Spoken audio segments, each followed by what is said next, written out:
Assalamualaikum warahmatullahi wabarakatuh. Salam sejahtera bagi kita semua. Perkenalkan, kami dari kelompok 2 yang beranggotakan yang pertama Ahmad Kitfirul Aziz NIM 048, yang kedua Rofi Ramadan NIM 049, yang ketiga adalah Nur Laili NIM 068. Oke, di sini kita mengambil analisis fenomena hidrosfer di Kecamatan Prambanan, Kabupaten Sleman. Kegiatan kuliah kerja lapangan atau KKL ini mengambil tema analisis fenomena hidrosfer Kecamatan Prambanan, Kabupaten Sleman. Kegiatan KKL ini akan mengkaji dataran fluvial dan potensi wilayah yang ada pada Kecamatan Prambanan, Kabupaten Sleman. Daerah objek kajian dilihat dari kondisi hidrologi yang juga ikut mempengaruhinya. Kecamatan Prambanan merupakan salah satu kecamatan di Kabupaten Sleman dengan wilayah seluas 24,43 km persegi dan dengan kepadatan penduduk mencapai 41.789 jiwa. Kecenderungan umum kegiatan kuliah lapangan akan diikuti mahasiswa secara antusias. Antusias dapat diartikan sebagai gairah, minat besar, gelora, dan juga semangat. Antusias bisa identik dengan suasana hati yang gembira. Dalam belajar, sikap antusias berperan sangat penting dalam mempengaruhi efektivitas proses belajar. Namun, akibat adanya wabah virus corona, segala kegiatan pembelajaran baik di kampus maupun di lapangan atau alam bebas semakin dibatasi. Sehingga segala kegiatan perkuliahan diadakan secara online atau dapat diadakan kegiatan virtual dengan menggunakan sambungan internet dan dengan menggunakan media laptop, komputer, handphone, dan sebagainya.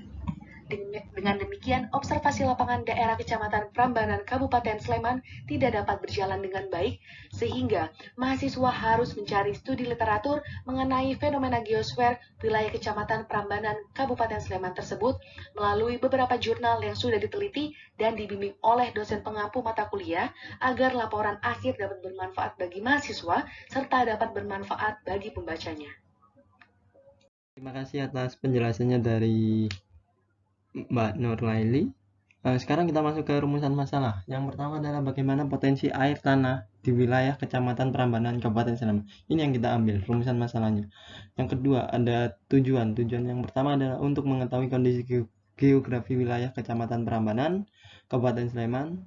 Yang kedua ada untuk mengetahui fenomena hidrologi yang ada di Kecamatan Prambanan, Kabupaten Sleman, terutamanya di air tanah dalam. Next. Pengertian hidrosfer. Hidrosfer adalah lapisan air yang bentuk polanya mengikuti pola bumi, yakni bulat. Menurut Nanda Anastasia, tahun 2017. Dalam geografi fisik, istilah hidrosfer atau hidro yang dalam bahasa Yunani artinya air, menggambarkan massa air kolektif yang ditemukan di bawah dan di atas permukaan planet. Hidrosfer bumi terutama terdiri dari lautan, namun secara teknisnya, hidrosfer dapat mencakup awan, laut pedalaman, danau, sungai, dan perairan bawah tanah. Pengertian pendekatan keruangan. Pendekatan keruangan adalah upaya dalam mengkaji rangkaian persamaan dari perbedaan fenomena geosfer dalam ruang. Analisis keruangan merupakan pendekatan yang khas dalam geografi, sebab merupakan studi tentang keanekaragaman ruang muka bumi dengan membahas masing-masing aspek-aspek ruangannya. Aspek-aspek ruang muka bumi meliputi faktor lokasi, kondisi alam, dan kondisi sosial budaya masyarakatnya, menurut Bintarto dan Surastopo Hari Sumarno.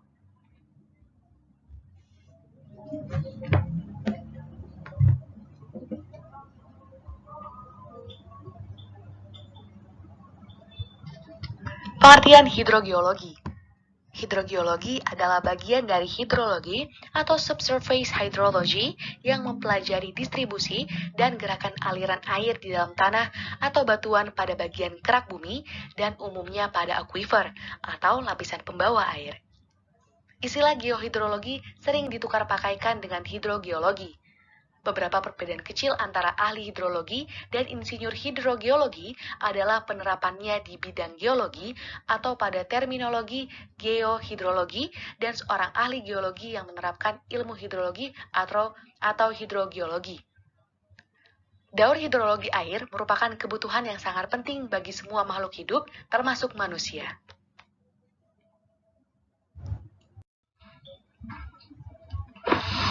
Ya, selanjutnya metode penelitian. Untuk lokasi penelitian sendiri, kita berada di wilayah Kecamatan Prambanan. Jadi, Kecamatan Prambanan ini merupakan pemukiman padat penduduk. Dan selain itu, wilayah Kecamatan Prambanan juga banyak dipergunakan sebagai perkantoran baik pemerintah maupun swasta. Kemudian secara administrasi, Kecamatan Prambanan dibagi menjadi 16 kelurahan, yaitu Brajan, Bugisan, Tujukan, Gendeng, Jawa, Kebon Dalam Kidul, Kebon Dalam Lor, Kemudo, Kekosan, Kotesan, Pereng, Randusari, Sangrahan, Sengon, Taji, dan terakhir Desa Telonggo. Dalam penelitian ini kita menggunakan teknik atau jenis penelitian survei dan pemetaan. Jadi di sini kita melakukan pemetaan sebaran daerah sulit air tanah di perbukitan Prambanan. Penelitian survei sendiri adalah salah satu teknis riset untuk mengkaji fakta-fakta di lapangan dengan teliti secara deskriptif berdasarkan pemeriksaan dan pengukuran. Kemudian tempat dan waktu penelitian untuk kita di sini melakukan di wilayah Kecamatan Prambanan, Yogyakarta. Kemudian waktu penelitian itu kita fleksibel ya, dalam artian kita tidak bisa langsung turun ke wilayah Kecamatan Prambanan. Karena apa? Karena tentu di masa pandemi ini kita tidak bisa langsung survei lapangan. Kemudian jenis data penelitian. Nah, ini karena di masa pandemi semua data yang kami dapatkan itu berasal dari buku, internet, artikel ilmiah, YouTube yang kita dapatkan secara online, dan tentu berhubungan dengan potensi air tanah. Kemudian sumber data penelitian, ya ini tentu ini kita juga sumber data penelitian kita berasal dari unsur fisik geografi di Kecamatan Prambanan sendiri, seperti itu.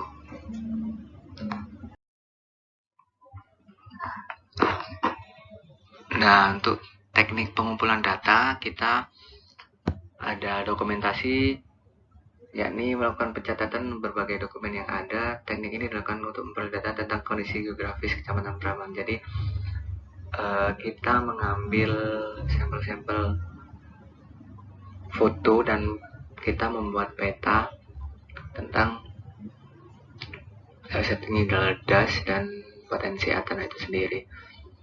Kemudian teknik analisis data. Analisis data dalam penelitian kualitatif ini dilakukan mulai sejak awal sampai sepanjang proses penelitian berlangsung. Dalam penelitian ini digunakan analisis data dengan menggunakan model interaktif. Model interaktif sendiri itu ada beberapa tahapan, ada 3 tahap, dalam artian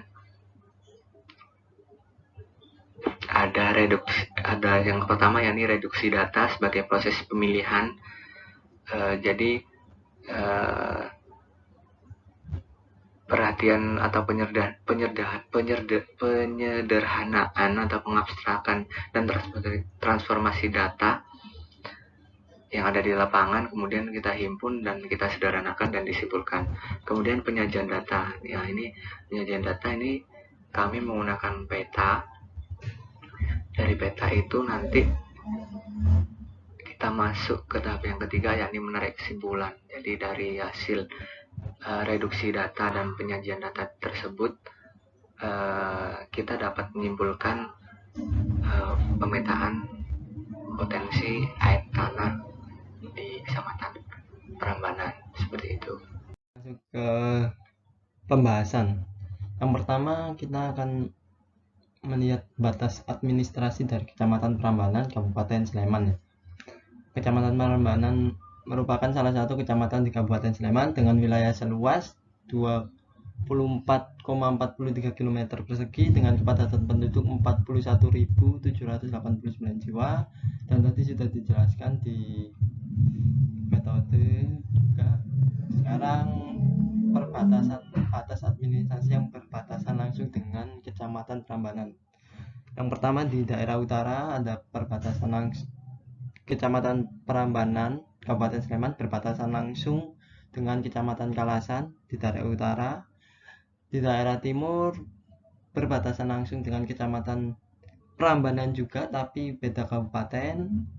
Ini masuk Kabupaten Klaten. Yang ketiga ada selatan, berbatasan langsung dengan Kecamatan Piungan, Kabupaten Bantul. Yang keempat adalah daerah barat, berbatasan langsung dengan Kecamatan Berbah dan Kecamatan Kalasan. Nah, kecamatan ya untuk yang selanjutnya ini pembahasan. Ya, ini untuk secara garis besar batas administrasi Kecamatan Prambanan. Jadi ini Kecamatan Prambanan ini luas wilayahnya 24,43 km kubik dengan kepadatan penduduk 41.789 jiwa. Untuk bagian utara itu berbatasan langsung dengan Kecamatan Kalasan. Untuk yang timur berbatasan dengan Kecamatan Prambanan, Kabupaten Klaten. Kemudian selatan Kecamatan Piungan, Kabupaten Bantul. Untuk barat Kecamatan Berbah dan Kecamatan Kalasan. Langsung kita ke pembahasan ya. Jadi untuk mengetahui pemetaan persebaran potensi air tanah di Kecamatan Prambanan, kita membuat atau menyajikan peta. Yang pertama yakni peta das dan peta air tanah dalam. Nah, untuk analisis yang pertama, asumsi kita adalah ketika di situ terdapat banyak das, tentu air tanah itu akan cenderung lebih banyak. Asumsi kami seperti itu. Jadi dari hasil analisis peta das Kecamatan Prambanan, ada beberapa yang bisa kami simpulkan.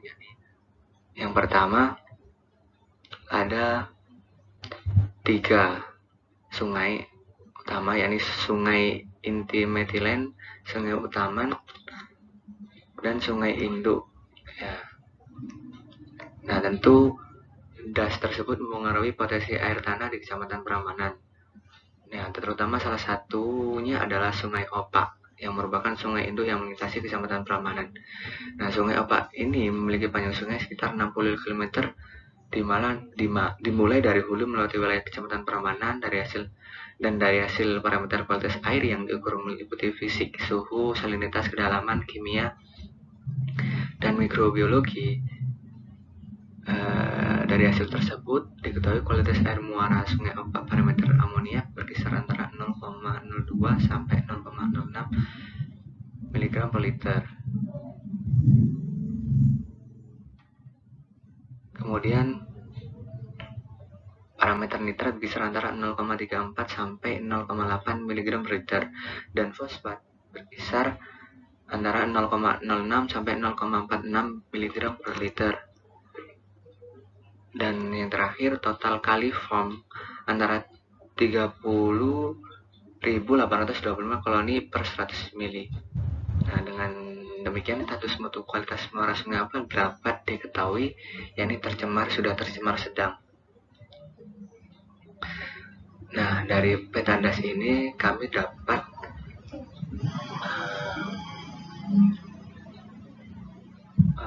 memetakan, dalam artian memetakan potensi air tanah di Kecamatan Prambanan. Nah, kita sudah membuat petanya sini. Jadi air tanah dalam dari hasil analisis peta potensi tanah Kecamatan Prambanan itu ada beberapa warna ya. Jadi ada warna biru, kemudian biru tua, kemudian biru muda, hijau muda, dan hijau tua.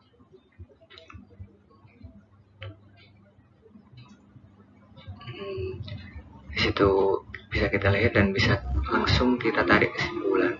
Jadi untuk di dalam potensi atau pemetaan potensi air tanah dalam di Kecamatan Prambanan itu terbagi menjadi 4 zona. Yang pertama adalah zona sangat sulit air tanah merupakan zona yang mendominasi sekitar luasan 45% daerah penelitian. Kemudian di sini yang dalam peta itu yang warnanya hijau tua ya. Hijau tua. Kemudian yang kedua yakni zona sulit air tanah memiliki luasan 25% daerah penelitian. Nah, ini dalam peta diinterpretasikan warnanya hijau muda. Kemudian yang ketiga, zona muda air tanah memiliki luasan 5% daerah penelitian dengan sebaran spot-spot pada sisi barat dengan luasan kecil. Di sini di gambar peta itu biru muda. Kemudian yang keempat yakni zona sangat muda air tanah memiliki luasan 15% dari daerah penelitian. Nah, ini tentu diinterpretasikan dalam peta ini berwarna biru muda daerah biru tua. Jadi di daerah biru tua itu terdapat potensi air tanah dalam yang sangat tinggi. Mungkin itu sekian dari kelompok kami. Kurang lebihnya mohon maaf. Wassalamualaikum warahmatullahi wabarakatuh.